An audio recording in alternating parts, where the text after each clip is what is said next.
सहनाववतु सहनो भुनक्तु सह वीर्यं करवावहै तेजस्विनावधीतमस्तु मा विद्विषावहै।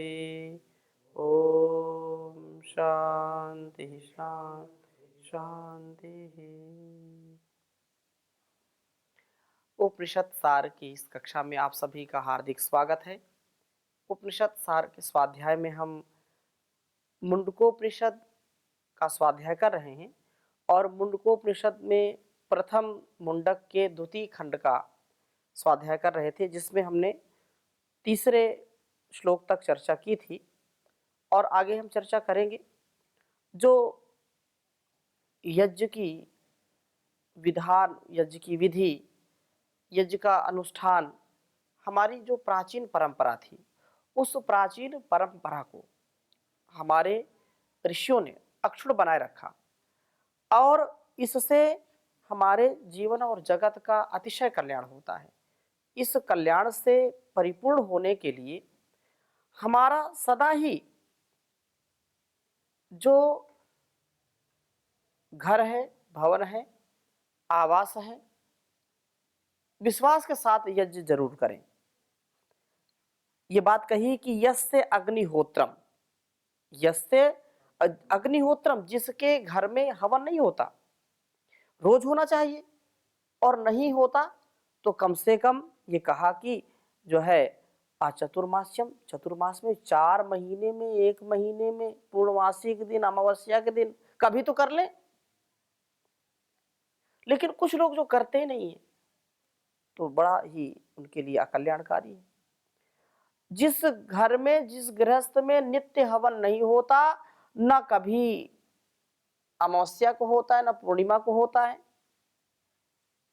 न कभी 4 महीने में होता है, न कभी अग्रायण, शरदकालीन, कार्तिक अथवा होली दीपावली भी नहीं करते, न कभी अतिथि यज्ञ करते हैं, न घर में किसी विद्वान को, बलवान को, बुद्धिमान को, तपस्वी को नहीं बुलाते, वेदोद्धारक, साधु, संत, सन्यासी को नहीं बुलाते, अतिथियों का सत्कार नहीं करते, अवैश्वदेवम, और ना ही बलिवैश्व यज्ञ करते, भूखे प्यासे निराश्रित लोगों को जो भोजन नहीं देते।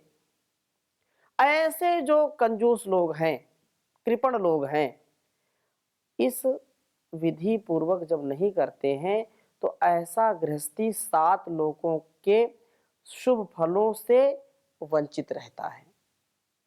7 जो है, जो लोग हैं, उनके शुभ फलों से वंचित रहता है, अर्थात वो कभी भी मुक्ति को प्राप्त नहीं होता, ब्रह्म को जान नहीं सकता है। जिस ब्रह्म के जानने और प्राप्त करने के पश्चात कुछ भी, वो ये तो प्रश्न किया था, वो उसको कभी जान नहीं सकता, इसको कभी प्राप्त नहीं कर सकता है, वह जीवन उसका व्यर्थ ही है। 7 लोग कौन से हैं? रोज आप संध्या में बोलते हो, ओम भू, ओम भुवः, ओम स्वः, ओम महा, ओम जनः, ओम तपः, सत्यम। ठीक है, तो ये जो है, ये गुणहीन व्यक्ति गृहस्थी ना भू, पृथ्वी के आनंद का, इस लोक के आनंद का सुख पाता है, न सत्यम, सत्यम जानम अनंतम ब्रह्म, उस ब्रह्म के सुख को भी नहीं पाता।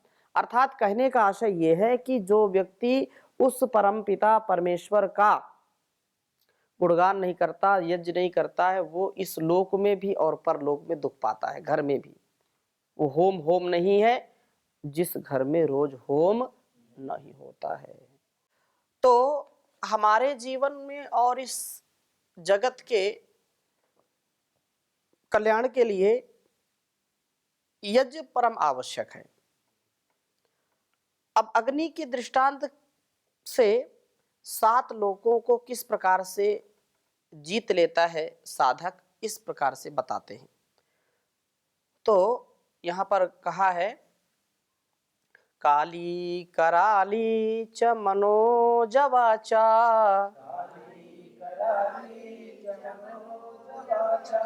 सुलोहिताया च सुधूम्रवर्णा,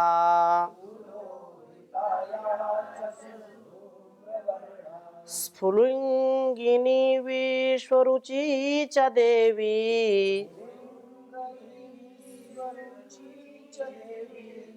लेलायमाना इति सप्तजिह्वः।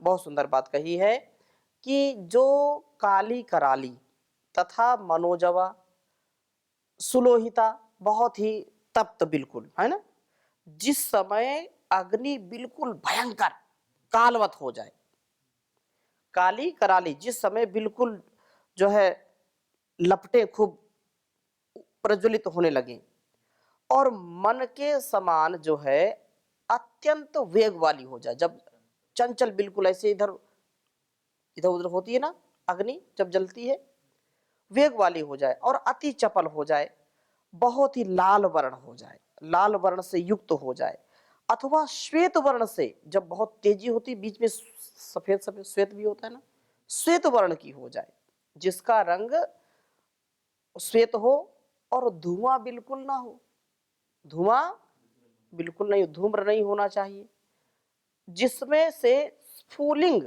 अर्थात चिनगारियां चिनगारियां निकलने लगे, स्फुल्लिंग लिंगनी विश्वरुचि, जो चिनगारियां निकल रही हो और कई प्रकार के रंग भी हो, कभी उसमें नीला, कभी पीला, कभी लाल, कभी सफेद, कई रंग की होती है ना अग्नि, तो उसमें कई प्रकार के रंगों से युक्त जब हो तब आहुति डालनी चाहिए। ठीक है, तब आहुति डालनी चाहिए। बुझी और धूम्र वाली अग्नि में आहुति कभी नहीं डालनी चाहिए, डालना है तो उससे विशेष लाभ मिलेगा नहीं, उससे विशेष लाभ नहीं मिलेगा। उक्त देदीप्यमान अग्नि में आहुति डालने से प्राण शक्ति पैदा होती है, कुंडलनी जागृत होती है तथा भू पृथ्वी लोक से अर्थात मूलाधार से चक्र से लेकर के ब्रह्मरंध्र तक पहुंच जाती है।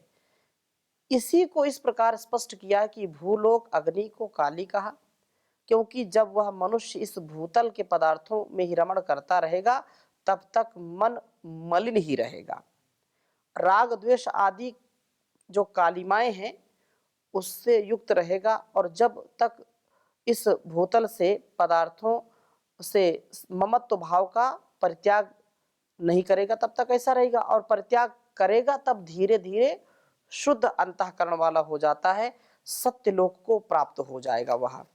ठीक है, और प्रदीप्त अग्नि धातुओं के मलों को दूर करके उसे कुंदन बना देता है, वैसे ही उस व्यक्ति के इस सभी इंद्रियों के मन चित्त के सारे दोष मल नष्ट हो जाते हैं, व्यक्ति शुद्ध अंतःकरण वाला पवित्र अंतःकरण वाला बन जाता है और वह ईश दर्शन का अधिकारी बन जाता है।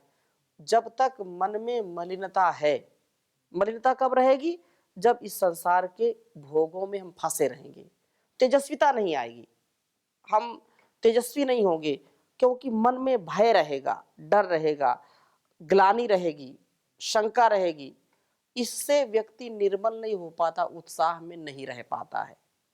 उत्साह में रहने के लिए हम निर्लेप रहें, चाहे कुछ भी हो जाए, हम अपने जीवन को आनंद के साथ जीने वाले जब होंगे तो ये समस्याएं नहीं होंगी।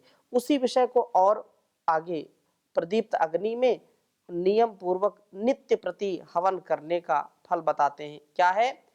एतेषु यश्चरते भ्राजमानेषु यथा कालं चाहुतयो ह्यददायन् तं नयन्त्येताः सूर्यस्रश्मयो यत्र देवानां पतिरेकोऽधिवासः।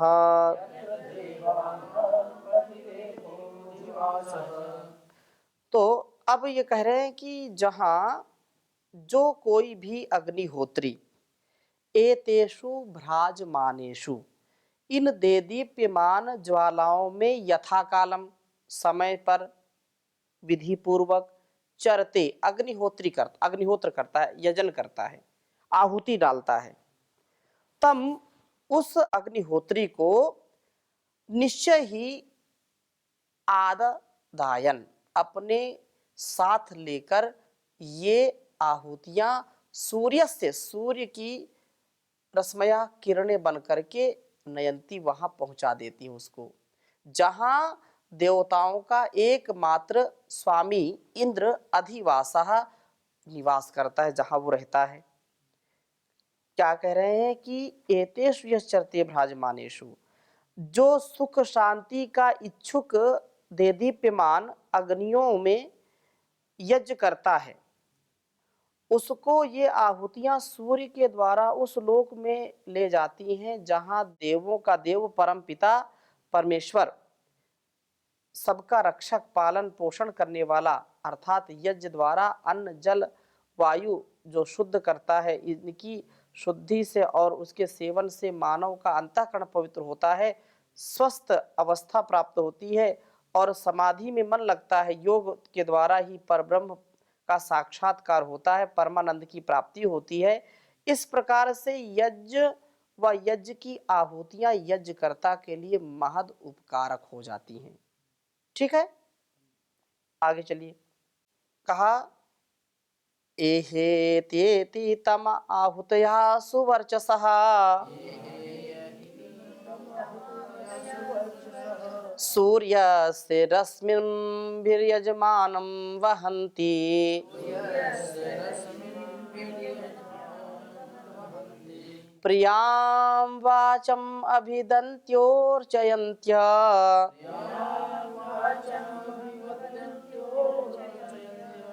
एषा वह पुण्यः सुकृतो ब्रह्मलोकः।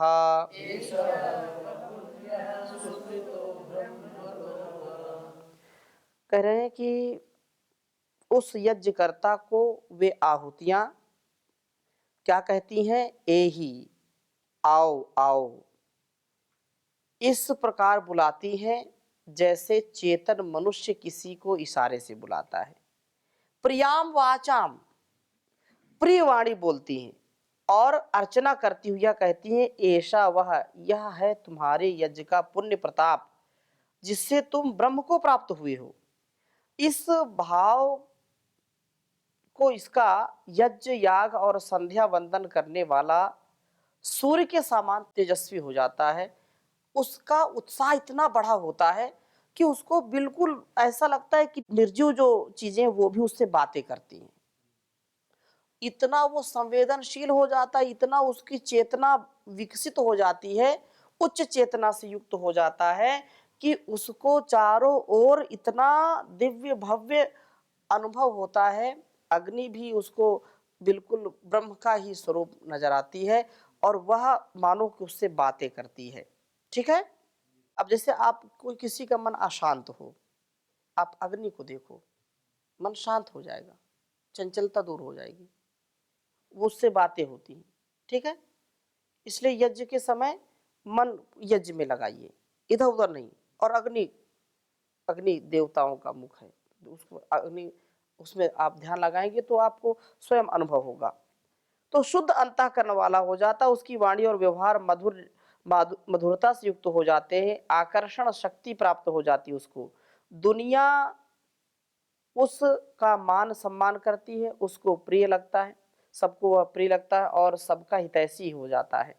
परमात्मा का भी प्रिय हो जाता है, वह सुख शांति को प्राप्त करता है। यदि यज्ञकर्ता में उपरोक्त गुण ना आए तो समझ लेना कि यज्ञ झूठा मूठा काम कर रहा है। वो तेजस्विता है, यदि उसमें प्रेम है, करुणा है, उसमें धैर्य है, उसमें उसका जो है मान सम्मान अपने आप हो रहा है, तो यज्ञ करता ठीक है। और यदि नहीं है, मामला गड़बड़ है, तो फिर ये यज्ञ का झूठा केवल दम्भ ही है वो। और इसी को जो है बहुत सुंदर बात आगे भी कही है, प्लवाहेते दृढ़यज्ञ रूपा अष्टादशोक्तम वरम येषु कर्मा।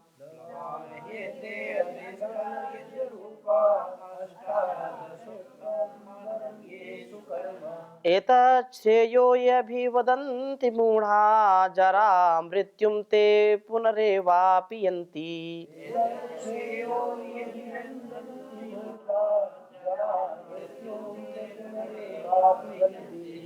यहाँ भाव ये कह रहे हैं कि जो यज्ञ करता इस यज्ञ को ही मोक्ष प्राप्ति का साधन मान करके अभिनंदंती प्रसन्न रहते हैं।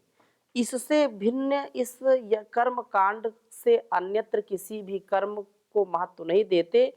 वे मूढ़ा अज्ञान में रहते हुए आवागमन के चक्र में घूमते रहते हैं। इस प्रकार यज्ञ की निंदा होने से यह जो है प्रक्षिप्त कहा जाता है। कुछ लोग बोलते हैं यह श्लोक प्रक्षिप्त है। तो इसका भाव ये है कि जो व्यक्ति वास्तव में यज्ञ भी करे और अपने जीवन में वैसा त्याग का भाव भी रखे। ठीक है ना।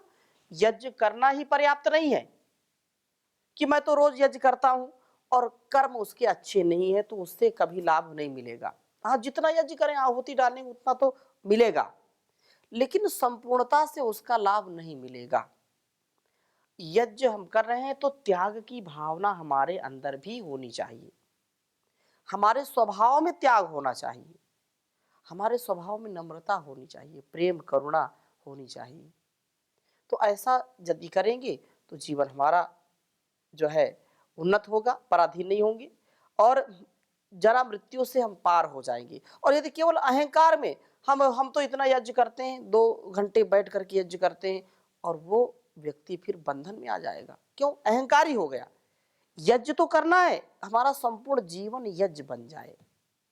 एक द्रव्य यज्ञ है ना, द्रव्य हम आहुति देते हैं, और एक हमारा ज्ञान यज्ञ है, एक कर्म यज्ञ है। ये सब यज्ञ ही तो है। तो यज्ञ वही श्रेष्ठतम कर्म, सबके कल्याण के लिए कर्म करना। और बहुत सुंदर बात कही है कि ये 4 श्लोक जो बताए, 2 और 4, मतलब ये 2-4 श्लोक यहाँ, तो यहाँ पराधीनता, दुख, अशांति को कौन लोग प्राप्त हो जाते हैं? जो पराधीन, दुखी, परेशान हैं, भटक रहे हैं इधर उधर, तो उनके लिए बहुत सुंदर बात कही है।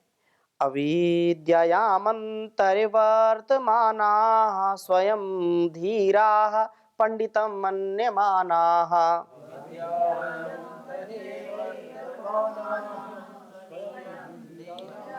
पंडितं मन्यमान जगन्यमानाः पर्यन्ति मूढ़ा अंधे नैव नीयमाना यथांधा।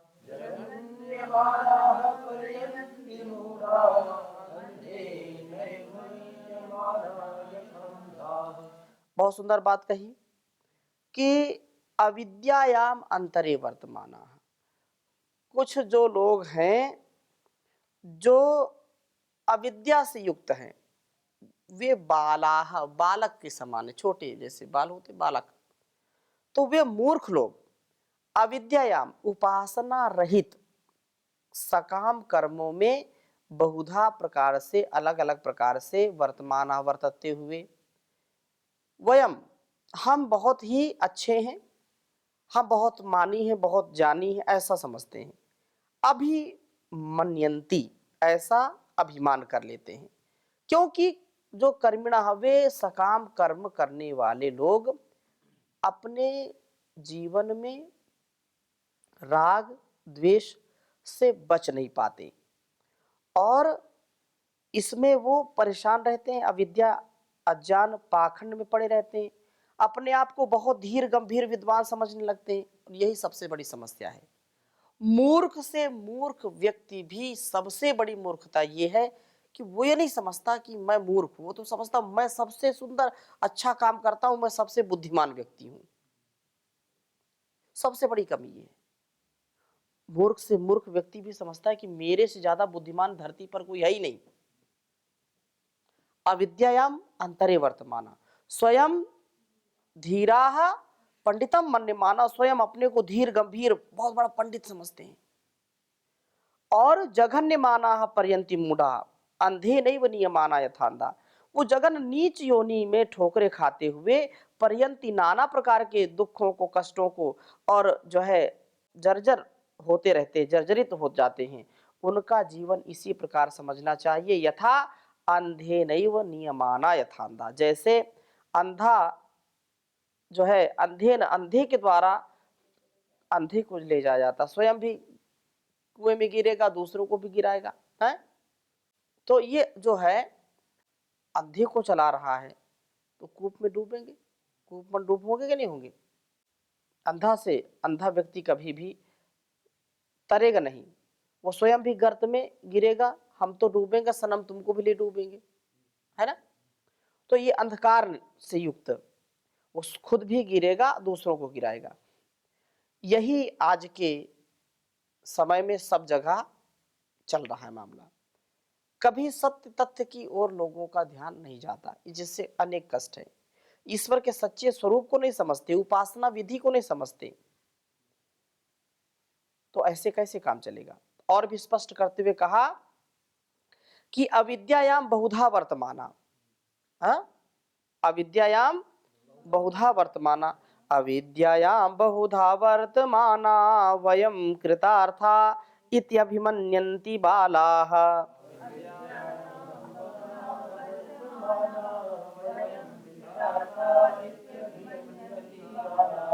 यत्कर्मिणो न प्रवदेयन्ति रागा तेनातुराक्षीण लोकाश्चमन्ते।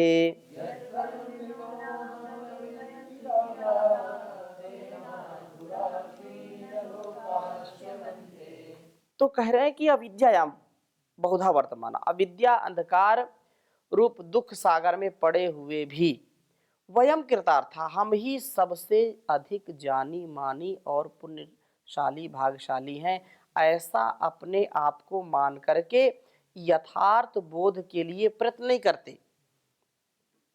बोले तुम ये क्या बिना मतलब पढ़ रहे हो, तो हम सब जानते हैं, हम सब जानते हैं, ये बिना मतलब चक्कर में पड़े हुए, हमको सब पता है, जिसको देखो वही ब्रह्मजानी है, ये दुनिया बड़ी सयानी है। तो रागा तेन आतुराहा, वे बालक वद मूढ़ ही उनको समझना चाहिए, वे राग के द्वारा, राग द्वेष मोह के वशीभूत होकर के वेद शास्त्रों की निंदा करते हैं और कभी सुख शांति को वो प्राप्त नहीं होते हैं। इसलिए कहा इष्टापूर्तम मन्ये मानावरिष्ठम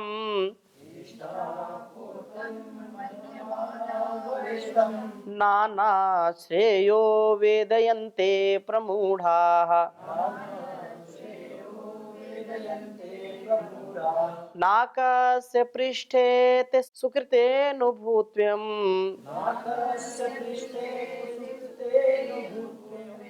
लोकं हीनतरं वा विशन्ति।